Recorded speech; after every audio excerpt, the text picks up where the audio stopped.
गुमनाम मकान की रहस्यमयी कहानी। बाबा नगर के बाहर एक पुराने मकान का वास किसी ने कभी नहीं किया था। वहां एक विचित्र आवाज सुनाई देती थी जिसे सभी लोग आध्यात्मिक शक्तियों का मानते थे।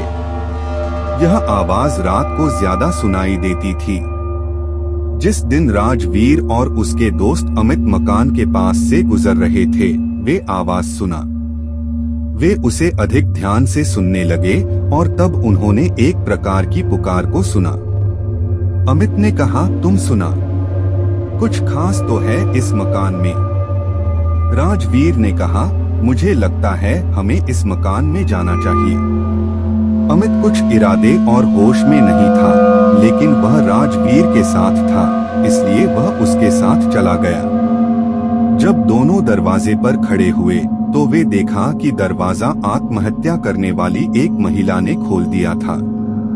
वह दोनों लड़कों को बुला रही थी। महिला के चेहरे पर दर्द और असहनीय आंसुओं की झलक दिखाई दी। वह बताने लगी, मेरा नाम सीमा है। मैं इस मकान में अकेली रहती हूँ। मेरे पति ने मुझे छोड़ दिया और मैं यहाँ आई थी अपने दर्द को भूलने। राजवीर और अमित ने उसका साथ दिया और उसे आराम की सलाह दी।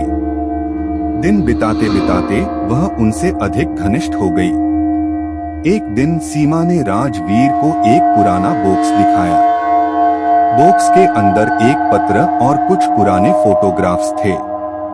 पत्र में लिखा था, मेरी प्रिय सीमा, मुझसे मेरी जिंदगी में वापस मिलने का कोई रास्ता नहीं, लेकिन अब मुझे यह सुनकर आशा है कि तुम मेरी यादें संभालोगी। मुझे माफ कर देना मेरा प्यारा बच्चा। सीमा के चेहरे पर आंसू आ गए। वह बताई, यह पत्र मेरे पिता का है।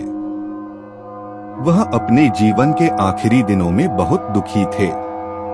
राजवीर और अमित ने सीमा को सहारा दिया और वह उन्हें अब अपने घर की यादें सजाने में मदद करती थी। उसके बाद वह मकान में अधिक अकेलापन महसूस नहीं करती थी। इस कहानी से राजवीर और अमित ने सीखा कि हर व्यक्ति के पीछे एक रहस्य होता है और उसे समझना और समाधान ढूंढना ही सही मायने में जीवन है।